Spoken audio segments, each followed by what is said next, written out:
Kembali dalam program Prime Time News, pemirsa, kami hadirkan perkembangan situasi terkini dari Timur Tengah. Juru bicara Markas Pusat Khatam Al-Anbiya Ibrahim Zolfagari menanggapi ancaman 48 jam Presiden Amerika Serikat Donald Trump yang mengancam akan menargetkan pembangkit listrik Iran jika Tehran tidak sepenuhnya membuka kembali Selat Hormuz.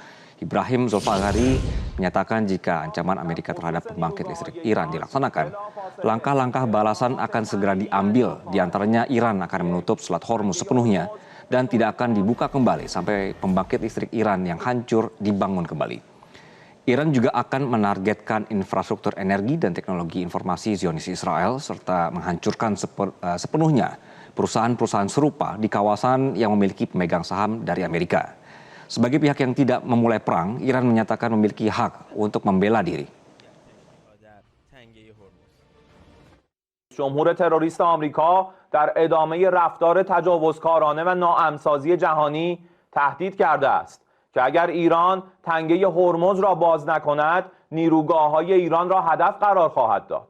بارها گفته ایم که تنگه هرمز فقط روی دشمن و ترددهای با ضرر بسته است و هنوز به طور کامل بسته نشده است و تحت کنترل هوشمند ماست و عبور و مرور بی‌ضرر تحت ضوابط خاصی متضمن امنیت و منافع ما انجام می شود.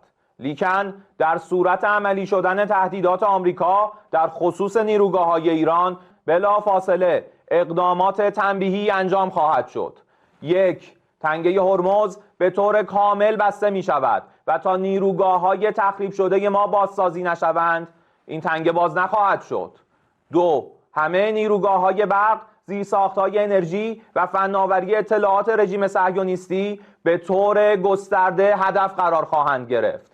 3. همه شرکت‌های مشابه در منطقه که سهامدار آمریکایی دارند به طور کامل تخریب خواهند شد. 4. نیروگاه‌های برق کشورهای منطقه که میزبان پایگاه آمریکا هستند هدف مشروع خواهند بود.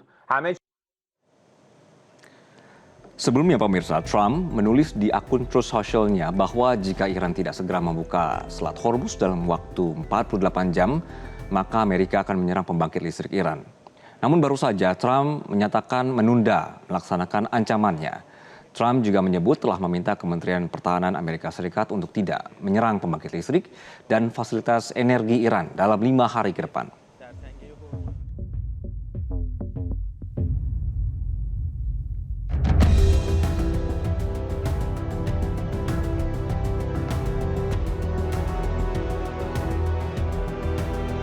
Agresi Zionis ke Iran memasuki fase yang lebih berbahaya. Rudal Iran menghantam bagian selatan wilayah pendudukan Zionis sebagai balasan atas serangan Zionis ke fasilitas nuklir Iran. Target yang dipilih Iran tidak sembarangan, yaitu area yang memuat instalasi nuklir strategis milik rezim Zionis Israel.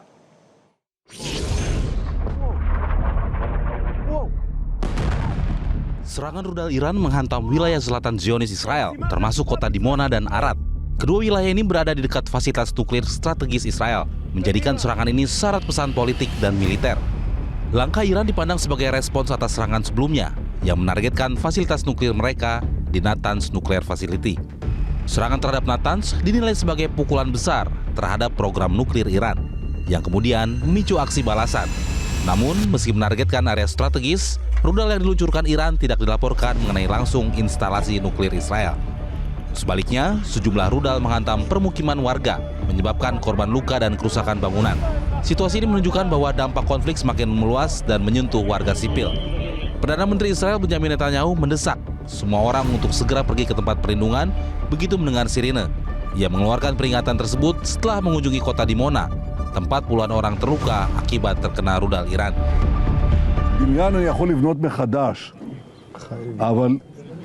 כשנופלים אנשים יקרים, כשאנחנו מאבדים את האנשים, אותם אי אפשר להחזיר. אז אני מבקש כולם למלא, אני קורא לזה לא הנחיות פיקוד העורף, אני קורא לזה פקודות פיקוד העורף.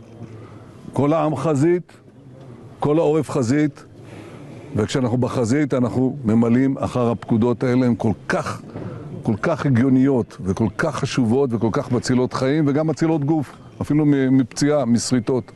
אז אנא תעשו את זה, וזו pkuda. Pengamat menilai pola serangan ini mencerminkan strategi balasan simetris, di mana target dengan nilai strategis setara menjadi sasaran. Kondisi ini meningkatkan risiko eskalasi yang lebih besar, terutama karena menyentuh area yang berkaitan dengan fasilitas nuklir. Belum ada laporan resmi terkait kerusakan atau kebocoran di instalasi nuklir Zionis Israel. Namun meningkatnya intensitas serangan menjadi peringatan bagi dunia akan potensi konflik yang lebih luas. Hingga hari ke-25 agresi Amerika Serikat dan Zionis Israel, Republik Islam Iran mampu membalas balik serangan Zionis dan sekutunya. Zionis Israel menyerang fasilitas nuklir Iran di Natanz, kemudian dibalas Iran dengan menyerang di Mona yang berdekatan dengan fasilitas nuklir utama milik rezim Zionis. Serangkaian aksi ini, pemirsa, menunjukkan bahwa Iran masih memiliki kapasitas militer yang cukup untuk mempertahankan perang berkepanjangan. Lalu, seperti apa dampak dari resiko eskalasi ini? Sudah bergabung bersama kami dari luar studio analis Timur Tengah Faisal Assegaf. Selamat malam Mas Faisal. Selamat malam. Ya. Mas. Ya, Baik, Mas Faisal, mohon maaf, saya akan mulai dulu dari perkembangan terbaru ya Mas ya. Ini baru saja Trump memposting beberapa waktu yang lalu dan juga pemirsa bahwa menurut Trump akan ada penundaan selama 5 hari untuk penyerangan atau juga ultimatum yang kemarin. Ini berkenan dengan dalam 2 hari ini menurut Trump sudah melakukan percakapan yang sangat baik dan produktif mengenai penyelesaian yang lengkap dan menyeluruh atas permusuhan di Timur Tengah. Kami tampilkan pemirsa. Nah, dari pernyataan ini Trump kemudian menyatakan berdasarkan arah dan nada dari percakapan yang mendalam, rinci dan konstruktif yang akan terus berlanjut sepanjang minggu, Trump telah menginstruksikan Departemen Perang untuk menunda setiap dan semua serangan militer terhadap pembangkit listrik Iran dan infrastruktur energi selama periode 5 hari, bergantung pada keberhasilan pertemuan dan diskusi yang sedang berlangsung. Mas Faisal, menyikapi perkembangan situasi terkini saat ini, gitu, di mana Trump kemudian menunda serangan terhadap infrastruktur energi selama 5 hari, menurut Anda, apakah ini memang sinyal deeskalasi yang serius atau sebenarnya hanya jeda taktis sebelum serangan yang lebih besar? Ada update terbaru juga dari pihak Iran. Kementerian Luar Negeri Iran membantah ada pembicaraan antara Iran dengan Amerika untuk bagaimana menyelesaikan perang ini sendiri. Karena memang dari awal Iran sudah menyatakan menutup negosiasi, menutup kesempatan gencatan senjata hingga Amerika maupun Israel mau mundur dari perang ini. Jadi apa yang disampaikan Trump sudah dibantah oleh Kementerian Luar Negeri Iran. Tapi yang jelas Trump memang berusaha melakukan ancaman untuk menekan Iran agar Iran mau berubah sikap, mau berubah pikiran. Tapi sejauh ini ancaman yang disampaikan Trump melalui media sosial, truth sosialnya itu tidak pernah berhasil. Ketika Trump mengancam bahwa Amerika akan menurunkan kapal perang untuk mengawal kapal-kapal yang melintasi Selat Hormuz, itu pun tidak berani dilakukan karena Angkatan Laut Amerika juga sudah menyatakan sangat berisiko tinggi kalau mereka menerjunkan kapal perang untuk mengawal kapal-kapal yang ingin melintasi Selat Hormuz. Jadi saya kira apa yang disampaikan Trump itu sudah dibantah dan itu juga bagian dari Trump upaya mengancam, karena cuma itu yang bisa dilakukan Trump. Karena semua serangan militer baik terakhir itu ke fasilitas nuklir Natanz tidak membuat Iran menyerah, tidak membuat Iran mau kembali ke meja perundingan. Oke, Mas, berarti kalau misalnya kita melihat adanya pernyataan sepihak seperti ini, bagaimana kita melihat keberhasilan dari diplomasi dari perang ini? Apakah memang nanti bisa menghasilkan ada jalan keluar untuk damai? Ya saya kira seperti dikatakan para pejabat Iran bahwa Iranlah yang akan menentukan kapan perang ini berhenti. Sudah ada laporan bahwa Iran mengajukan 3 tuntutan untuk kembali ke perundingan untuk gencatan senjata. Yang pertama adalah harus ada jaminan Amerika dengan Israel tidak mengulangi serangan, tidak mengulangi untuk memicu perang terhadap Iran serangan karena dalam 2 tahun terakhir sudah 2 kali perang. Yang kedua adalah minta kompensasi sebesar 500 miliar dolar. Yang ketiga adalah Iran harus diberikan kebebasan untuk proyek nuklirnya untuk kepentingan energi. Jadi saya kira semuanya memang bola ada di tangan Iran. Kapan Iran mau menghentikan perang? Karena syaratnya sudah disampaikan 3 itu, ataupun kalau Trump maupun Netanyahu mau mundur, itu artinya simbol kekalahan dari kedua negara tersebut. Oke, apalagi Trump sudah terlanjur memposting ini barusan begitu ya Mas ya. Jadi sekali lagi bolanya dan itu sudah dibantah oleh Kementerian Luar Negeri Iran barusan. Oke, baik. Mas Faisal, ini kan perkembangannya sudah saling serang ya Mas untuk infrastruktur energi. Nah, dengan kondisi saat ini ketika kita melihat Iran sebelumnya melakukan serangan balasan ke Arad dan juga di Mona, apakah serangan ini menjadi bagian dalam tanda kutip ya Mas, leverage Iran dalam negosiasi atau justru mempersempit ruang diplomasi? Saya kira sedari awal Iran sudah menetapkan mata dibalas mata. Kita tahu Selasa pekan lalu Amerika bersama Israel menyerang Bank Sepah di ibu kota Teheran. Nah, Iran membalas dengan menyerang bank-bank yang punya bank-bank yang punya hubungan dengan Amerika atau ada saham Amerika di sana seperti HSBC atau Citibank yang mereka sudah mengevakuasi karyawannya atau menutup. Kemudian juga Iran menyerang Dubai International Financial Center, pusat bisnisnya UEA di Dubai. Jadi Iran selalu melakukan ketika Natanz diserang, maka mereka akan memberi pesan bahwa mereka pun bisa menghantam reaktor nuklir di Mona. Karena memang saya pernah mewawancarai salah satu pembocor nuklir Israel, yaitu Mordechai Vanunu pada 2004, Juli 2004. Waktu itu dia bilang, dia itu adalah bekas teknisi nuklir di reaktor di Mona. 2004 saja dia bilang bahwa Israel memiliki 200 bom nuklir. Jadi ada kemungkinan besar karena memang tidak pernah Israel tidak pernah masuk NPT, perjanjian non-proliferasi nuklir, mengizinkan tim inspeksi dari IAEA, tidak pernah. Ada kemungkinan ya jumlah senjata nuklir yang dimiliki Israel sudah bertambah lebih dari 200. Oke. Mas Faisal, ini kan apakah kemudian Trump tadi menulis itu di sosial media, apakah ini dampak dari kemudian karena Iran berhasil memasuki wilayah-wilayah sensitifnya Israel, terutama untuk wilayah-wilayah yang memiliki fasilitas nuklir, Mas? Seperti misalnya kemarin itu di Mona dan juga Arad. Ya, saya kira ini bentuk kebingungan Trump karena Trump sudah berkali-kali melakukan ancaman walaupun itu lewat media sosial, tapi akhirnya Iran juga tetap tidak menyerah dan saya kira apa yang disampaikan Trump dengan kasih waktu 48 jam kemudian dia berubah itu bentuk bahwa ternyata ancaman yang selama ini disampaikan Trump tidak berhasil. Apalagi ada laporan dari Channel 12 Israel bahwa Netanyahu sudah marah kepada Direktur Mossad, David Barnea, bahwa ternyata asesmen yang dilakukan malam sebelum serangan atau malam Sabtu itu, David Barnea menyampaikan kepada Kabinet Keamanan Israel bahwa dengan menghabisi pemimpin tertinggi dan petinggi militer Iran, maka akan memunculkan kerusuhan dan rakyat Iran akan turun ke jalan untuk menumbangkan rezim. Jadi saya kira baik Netanyahu maupun Trump sudah sadar bahwa mereka sebenarnya sudah gagal dalam misi perang melawan Iran.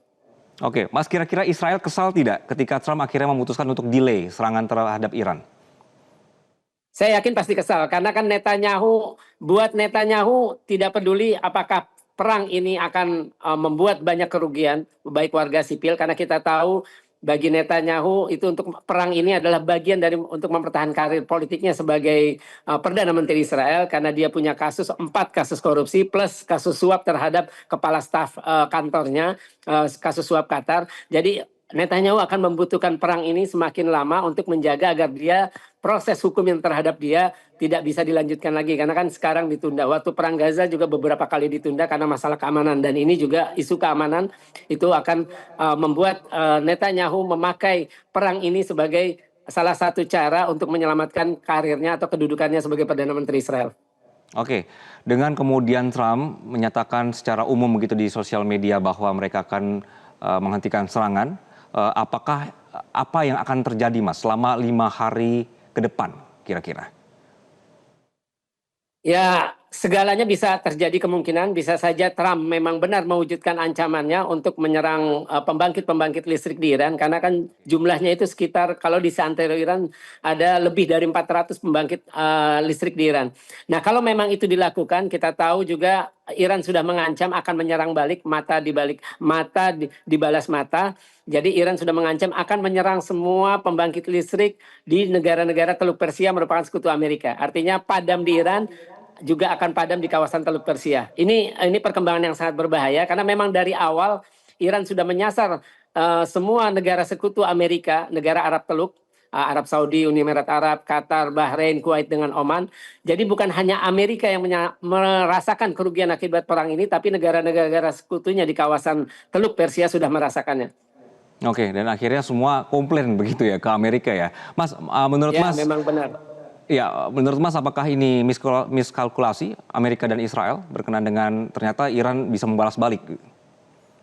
Ya, memang benar. Ya, seperti tadi saya sampaikan, Netanyahu sudah marah kepada Direktur Mossad, David Barnea. Ternyata asesmen kalau menghabisi pemimpin tertinggi Ayatollah Ali Khamenei akan terjadi kerusuhan, rakyat Iran akan memberontak. Ternyata itu terjadi, malah rakyat Iran turun ke jalan. Sehari setelah diumumkan bahwa Khamenei tewas, mereka turun ke jalan dan menyatakan kemarahan, rasa duka, dan meminta rezim Iran, rezim mulai berkuasa di Iran, membalas dengan balasan yang setimpal. Oke. Mas Faisal tadi sempat menyebut ya bahwa ini memasuki tahap yang rumit dan juga berbahaya, saling serang infrastruktur infrastruktur energi. Nah, kalau misalnya kita melihat Mas, serangan terhadap infrastruktur kritis energi ini sebenarnya bisa dianggap sebagai eskalasi signifikan atau sebenarnya hanya saling membalas saja? Ya, ini sangat signifikan karena kita tahu gegara penutupan selektif oleh Iran terhadap Selat Hormuz itu negara-negara Arab Teluk yang merupakan anggota OPEC pengekspor minyak, itu mereka rugi 2,3 miliar dolar per tiap hari. Yang paling banyak menanggung kerugian adalah Arab Saudi, sekitar 1 miliar dolar per hari gara-gara penutupan Selat Hormuz.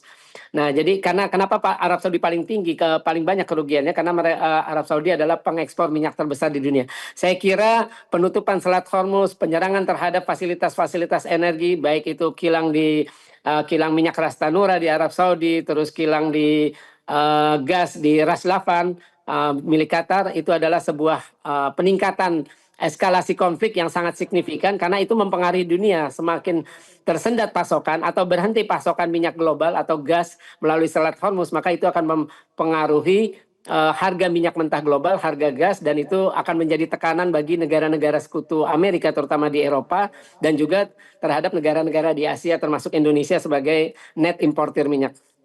Oke, Mas Faisal, apakah kefrustasian negara Teluk terhadap kurangnya perlindungan Amerika dan Israel dari serangan balasan Iran ini bisa mengubah orientasi strategis mereka dalam jangka panjang, Mas? Yang terbaru malah ada laporan, jadi ada 4 pejabat Arab Teluk, dari Arab Saudi, dari Qatar, dari Bahrain, dari Uni Emirat Arab. Mereka meminta Amerika terus menyerang. Amerika untuk terus menyerang Iran sampai kemampuan militer Iran bagi mereka dianggap tidak lagi ancaman. Jadi malah sebaliknya, mereka tidak akan berniat meninggalkan Amerika karena mereka selama puluhan tahun sejak rezim itu berdiri, banyak rezim-rezim monarki di Arab Teluk mengandalkan sistem pertahanan negaranya, bahkan juga keberlangsungan rezim monarki mereka kepada Amerika. Jadi yang terjadi malah sebaliknya. Kalau lihat perkembangan terbaru bahwa mereka ingin Amerika terus melancarkan perang terhadap Iran. Nah, ini artinya dukungan ini bisa dua. Mereka tetap menyediakan wilayahnya sebagai basis untuk menyerang Iran, atau mereka memberikan dana. Karena Pentagon sudah mengajukan dana kepada Gedung Putih untuk disetujui, untuk diusulkan ke Kongres sebanyak 200 miliar dolar. Artinya untuk perang 3 bulan. Dan sebelumnya ada laporan bahwa memang Pentagon, Departemen Perang Amerika, sedang menyiapkan rencana perang untuk 3 bulan. Dan itu sudah dibalas oleh Garda Revolusi Islam Iran yang menyatakan Iran siap berperang selama 6 bulan. Oke, begitu. Jadi mata dibalas mata, begitu ya Mas Faisal ya. Mas Faisal, terima kasih Mas atas perspektifnya di malam hari ini. Selamat malam. Jelajahi cara baru mendapatkan informasi. Download Metro TV Extend sekarang.